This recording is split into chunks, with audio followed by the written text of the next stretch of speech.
This series is all about unlocking the hidden forces within us that drive success, fulfillment, and personal evolution. We call the I am factor, the consciousness, the awareness, because we think that is the main thing. So everything starts from consciousness. Consciousness and awareness is everything.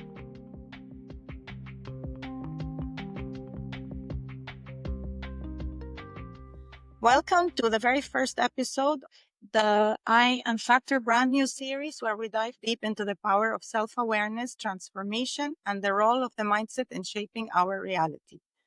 This series is all about unlocking the hidden forces within us that drive success, fulfillment, and personal evolution.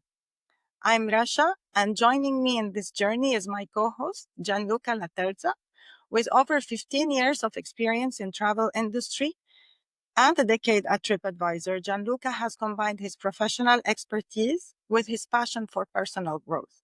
As a certified Mind Valley business and life coach, and currently training in positive intelligence and Bob Proctor's coaching methodologies, he brings a unique perspective on how mindset shifts can redefine every aspect of our lives.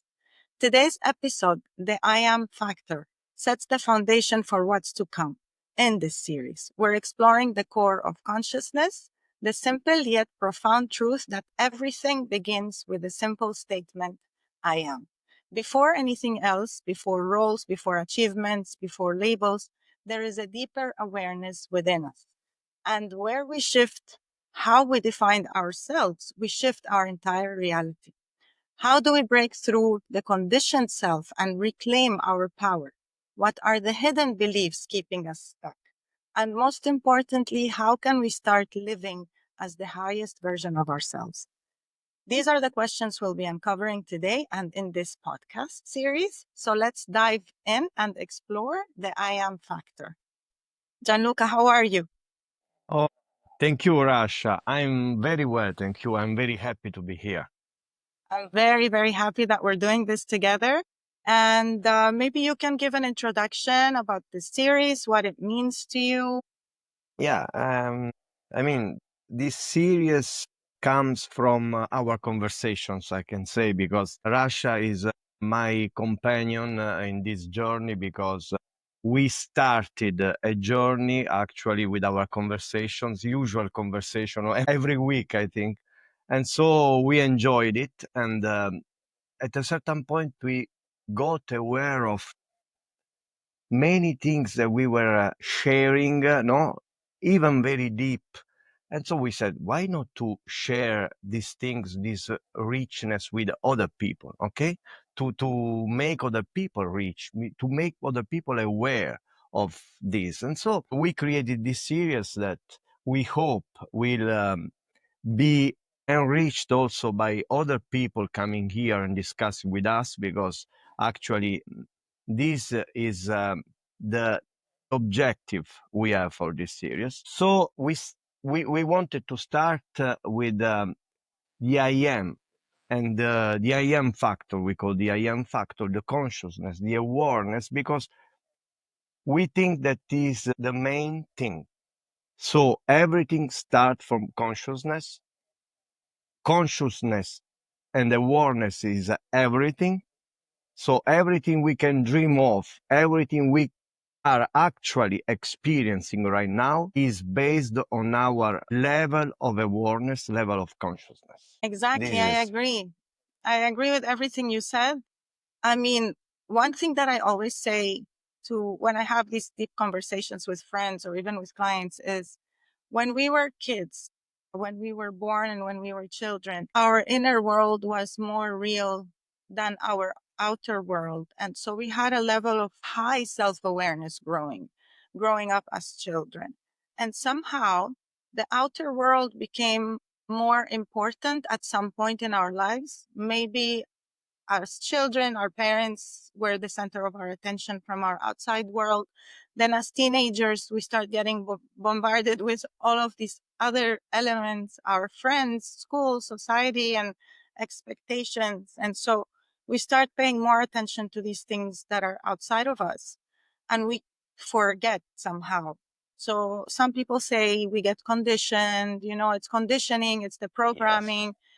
And I think that before all that is this element of forgetfulness, right? Like we forget to become aware. We forget what it is to turn within, and so now I think this is my own thought, and I've shared this with you before, is that becoming an adult is maybe primarily a journey to remember how we were as kids in our essence, right? It's a journey of remembering, right? Yes, I mean, this point is absolutely important.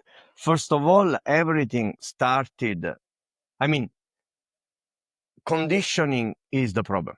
Okay, our conditioning is the problem because since we were children, we were conditioned to rely on our senses.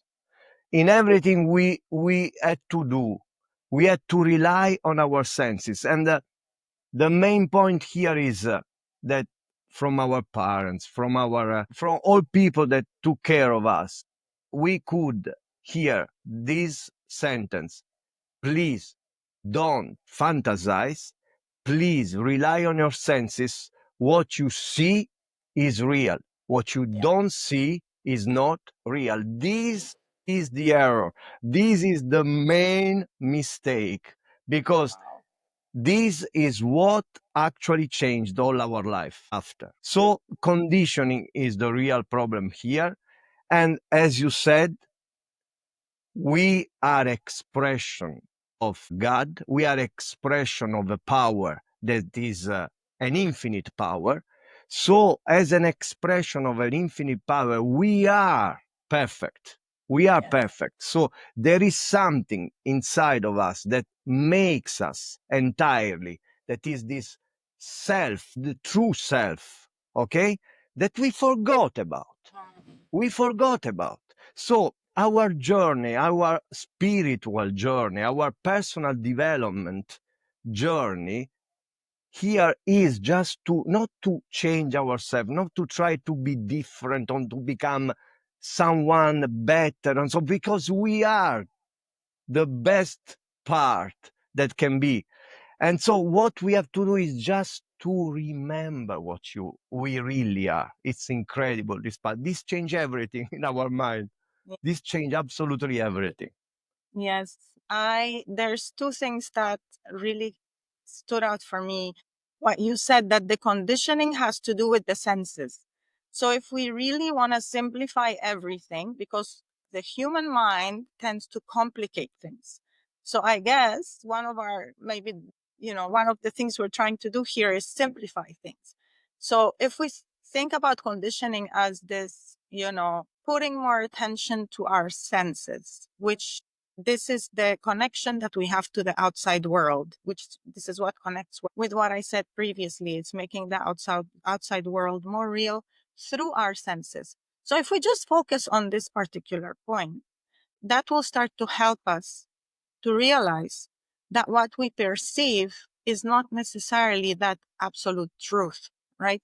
That this perception starts to become tainted by expectations, by society, by emotions, even the emotional triggers, the things that we feel when we have experiences that we experience through our senses, right?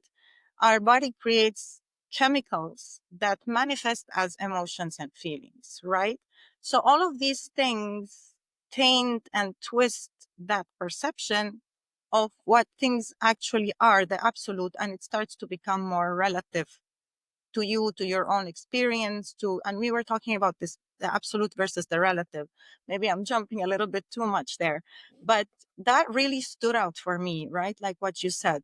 And the Yeah. other point I forgot the other point, but maybe it will Yes. come back. This is this is very important. I mean, in this series we will go through some very important authors like Neville Goddard or Thomas Troward or Genevieve Ariend and so. But Troward, for example, that for me is the best.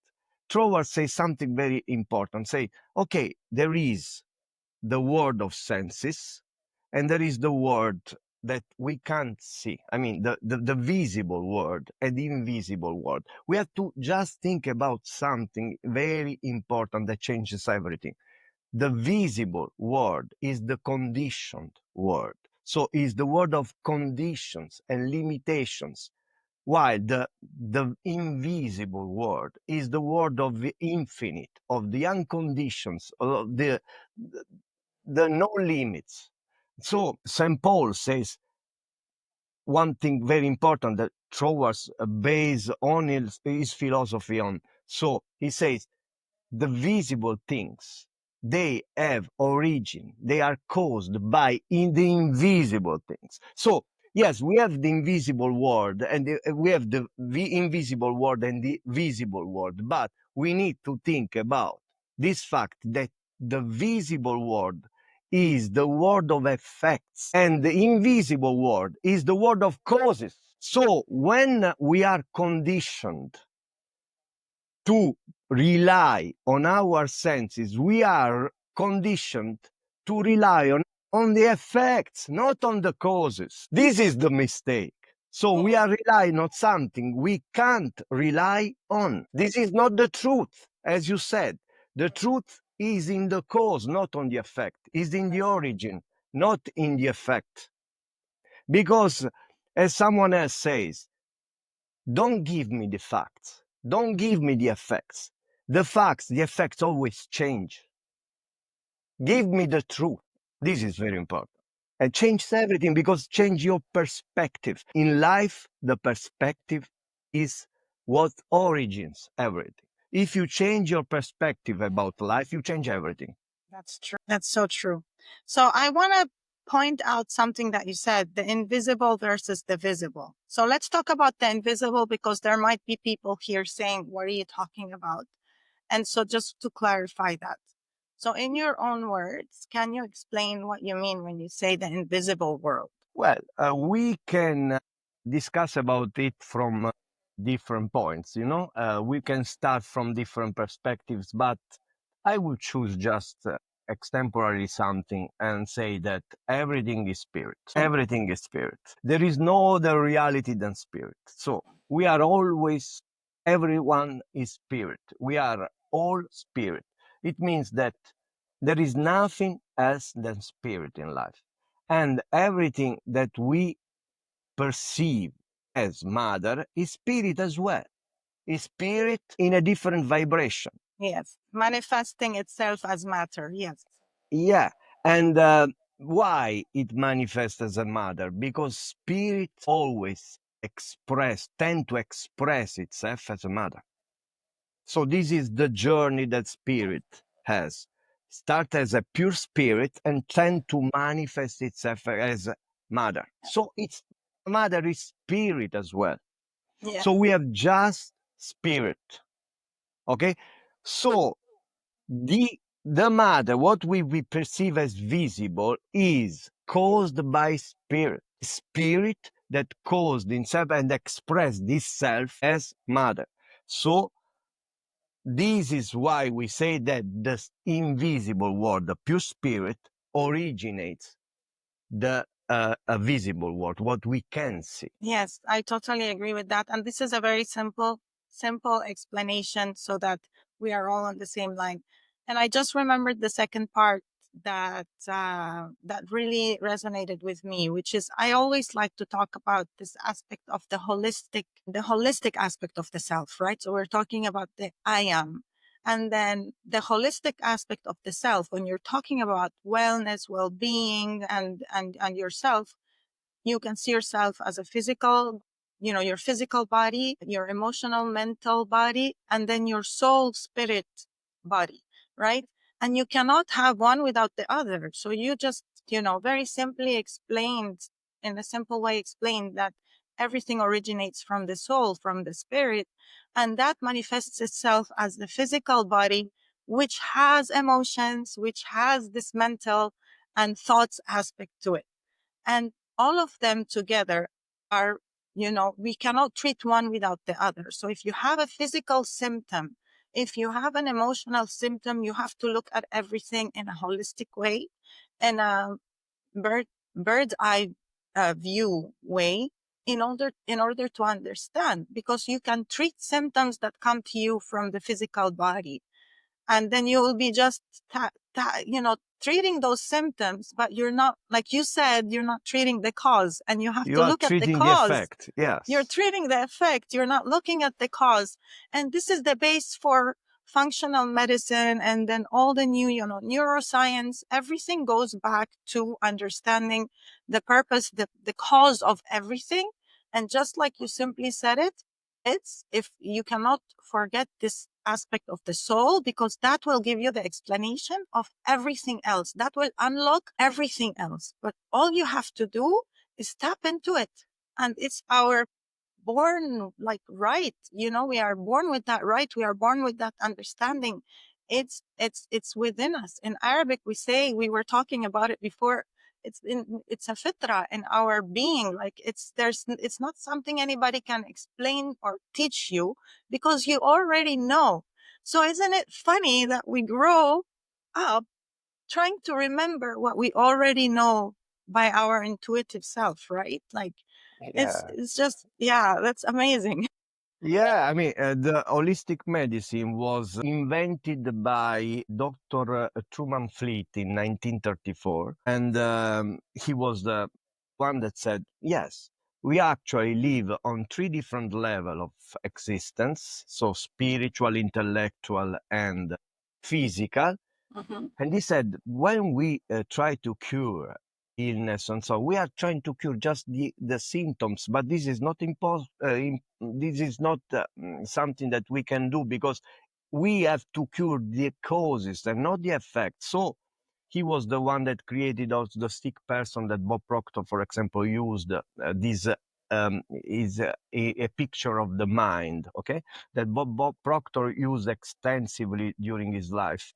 Yes, this is the point. As you said in the end of what you said, is that it's very important, because you said, yes, we have to, when we are ill, for example, when we are sick, when we don't feel good, is because we forgot, in a certain sense, that we are absolutely without illness. We are without any problem. Okay? We don't have any problem.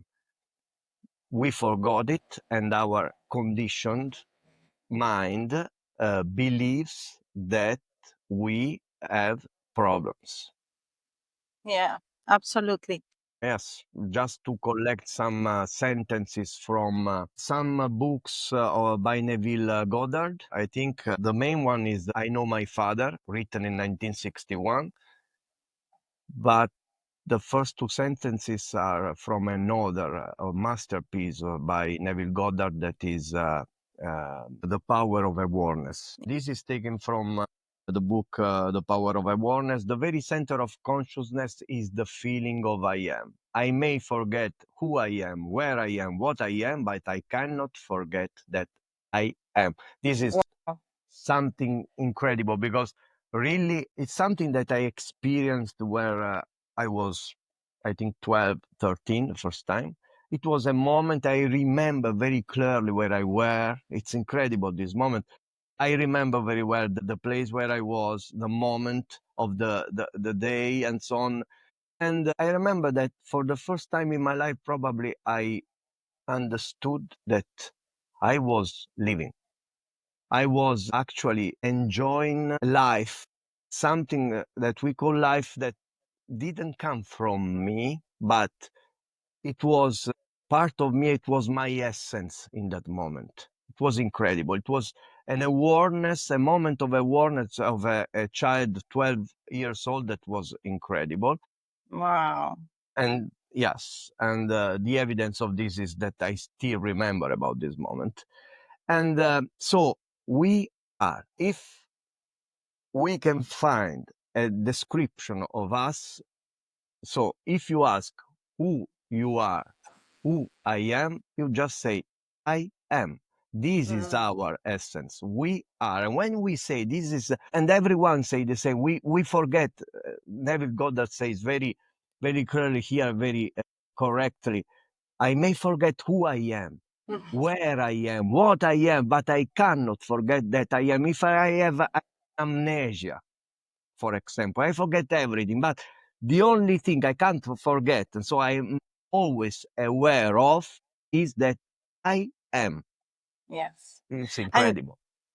you know what I love the most about this is he starts by saying, I may forget who I am. So I am is not really about the who, which we all confuse, right? Our entire lives is based on this sense of identity, the who. And he very clearly states it is not about your identity. It is not about the who. It's just about that I am. And for a 12-year-old to realize that, I mean, wow. And yes, we say wow, but it's the nature, it's the fitra. The kids know this, right? They don't need to explain it because it's a given. They are, I am, right? And to me, that's very, very beautiful. And it's intense. That sense of identity, it is not really about that. Yeah, but you see, when I try to meditate and when I have this moment, I try to remember that moment. It's incredible because it's so clear in my mind, that moment where I was 12 years old. Now, you see also, yes, who I am, where I am, what I am. These are, Neville um, calls them conceptions of ourselves, what we think we are. And these are not important as the I am, the unlimited, but we will go through these sentences and we will explain all these points. I am is the self-definition of the absolute, the foundation on which everything rests. It is the first cause substance. In the first slide, we said, I am, it's about me, I am. So is the definition of myself, okay? I am. There is nothing else I can say about myself than I am. But here there is another point. Here he says, I am, yes, is the self definition of ourself, but is the self definition of the absolute. And if we go to the Bible, when there is this moment when for the first time Moses speaks with God and he asks who you are, who are you? He says, I am that I am. Beautiful. So when we say I am, yes, I'm speaking about myself, but in the same time, I am is God as well. And this is natural because I said, when I say I say I am life. I'm enjoying this life. I'm identified with this life, with this essence of life. But this essence of life, this spirit is God. And we said before that everything is spirit. There is one spirit, says Troward. Troward says everything is spirit. Second point is spirit is one. Unity of spirit is a chapter of the famous book of Troward. So unity of spirit. There is just one spirit because spirit is something infinite. So there can be two spirits. Okay? Because it's unlimited. So can't be two spirits. So when there is one spirit, there is one life, and I am this life, but this life is also God. I'm identified with God. The I am is the self definition of the absolute. This is incredible. So when this 12-year-old child said, I am, in that moment, this child was really discovering God, the essence of God. He discovered in a certain way that he was part of the universal life. When you think about this 12-year-old child in that moment, can you imagine the sense of peace he must have felt when he felt that? When he felt that he just where his soul, or the meaning of his soul, the meaning of his essence, when he felt it, that it is, right? Like there is a verse in the Quran that says, God says be and it is. And it's that sentence that follows, and it is. It is, right? There is no, that's it. And then the essence, the foundation, like you said, the absolute that created that causality, that the effect that was created out of that. And there has to be, unequivocally and for sure, that feeling of peace when you realize where what's your essence and that the true meaning of I am.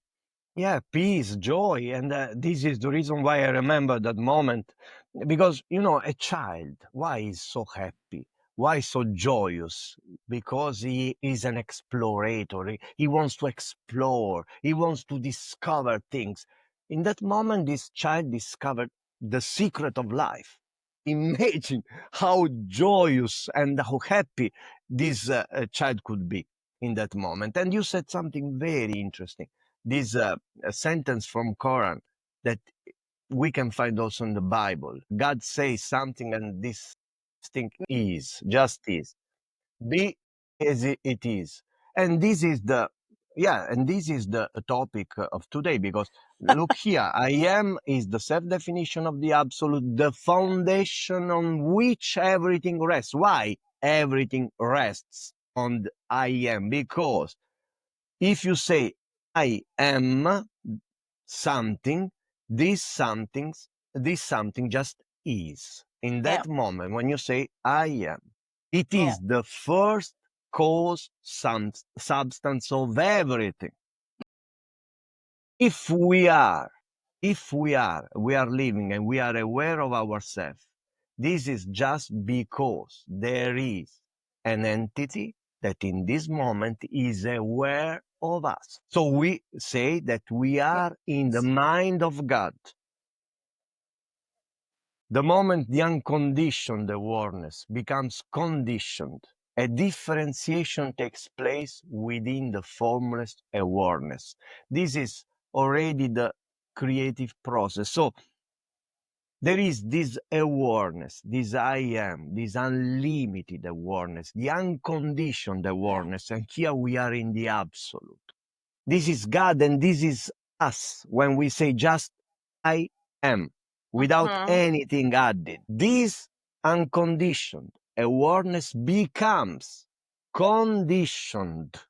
So we move from the unconditioned, the absolute, to the relative, to the condition. And in this sense, a differentiation takes place within the formless awareness. So we are all different because we, to this I am, a different conception of ourselves. Everyone, according to his beliefs, according to his condition, to his desires and suffering, is adding something to the I am. And so this unconditioned I am, the undifferentiated I am, becomes all different things. So there is a differentiation that takes place within the formless awareness. And isn't this the same point that people bring in when they talk about affirmations and then the law of manifestation, right? Is like the saying of I am this and I have this, right? Like adding that to the present moment. There is a power in that you cannot really tap into until and unless you first understand this unconditioned awareness, this I am, this absolute. Once you tap into that, then you play. Then you can bring in anything I am, and then you put this whatever you want to add to it. And Yes. then what's beautiful from this is that that's how the energy of the soul manifests itself as form, because the unconditioned awareness is formless awareness, as is mentioned in this quote. And then form only takes place as a manifestation of what follows from that I am, from that absolute. It's so Yes, I beautiful. mean, this spirit, the pure spirit, is formless, okay? But as we said in the beginning, it tends to express itself in a form, okay? So he tends to condition himself in a certain sense, to give itself a form. And we are in the middle, and we are the beings, the entities that have to give a direction to this spirit, pure spirit. And when we condition, when we differentiate thanks to the I am, to the affirmations that we will speak about the affirmation, the power of the affirmation, but the real power of the affirmations. But we give direction. And so we are co creators just because we give direction to this pure spirit. This is something that myself, but also usually for people, it's very hard to understand. Why? Because, I mean, I'm Catholic, so I'm Christian, and we have this concept of the will of God.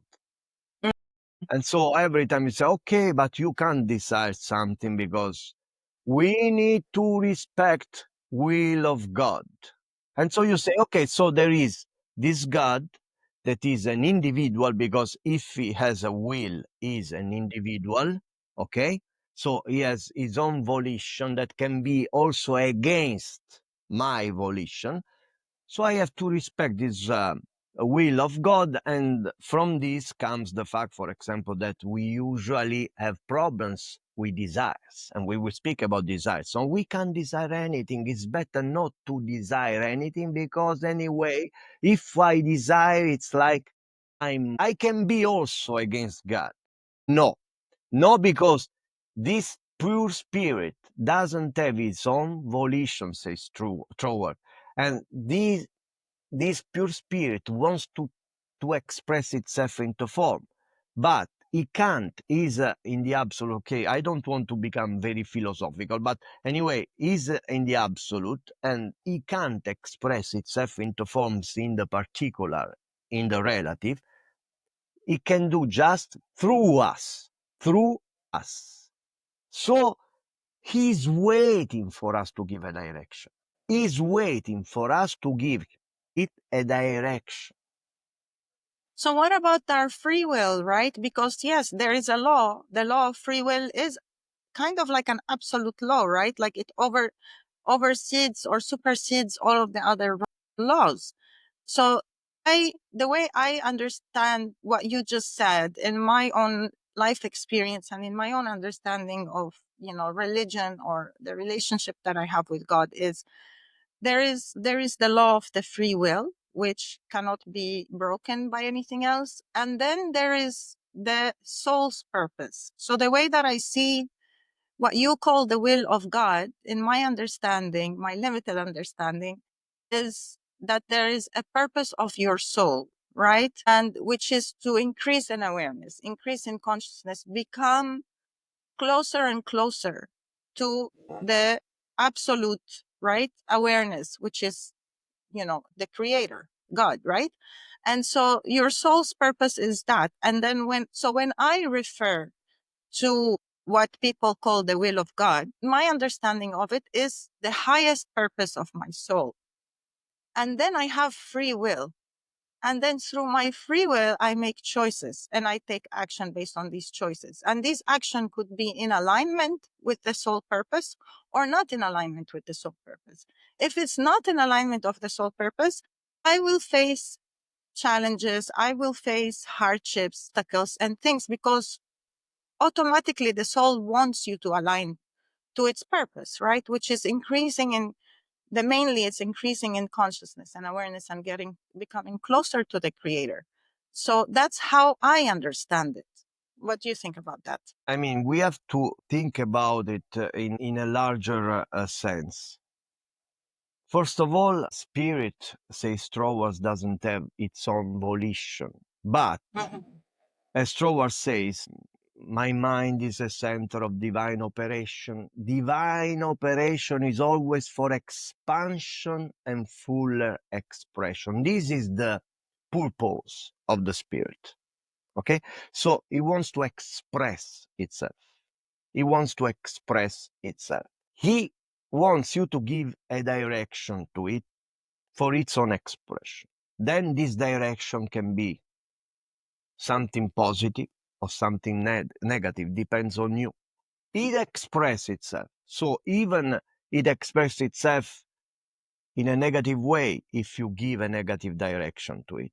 Unfortunately, it's like that.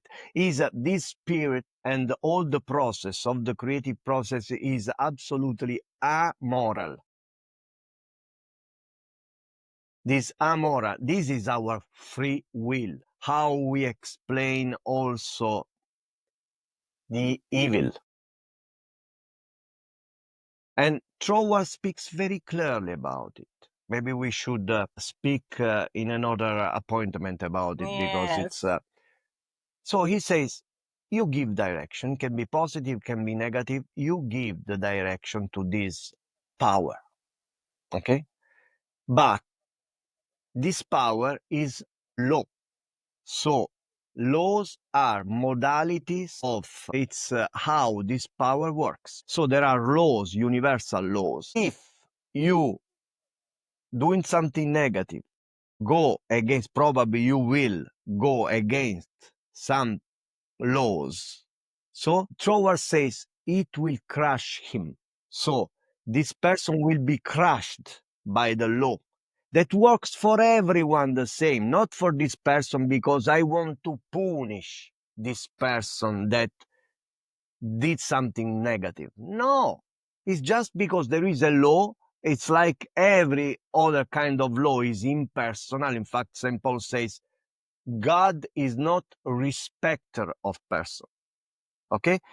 He works based by laws, the universal laws. It's like law of gravity. I mean, you can say, for me doesn't exist the law of gravity, and then you try and then you go fall down. Okay? So it works for everyone. For good, God in the Bible says he will make rain on bad and good. So for everyone, it's the same. But it will crush him, says Troward, in case he goes against some law. That makes a lot of sense. I mean, there is a universality to this, right? There is a universality to the laws. And I think people who are very much into the scientific, the intellectual self, that's how they understand things, is through laws, right? So we go back to it because so if we are created and the laws are created as part of this, 3D experience, and then, so we see everything through that lens. It's very interesting, very funny.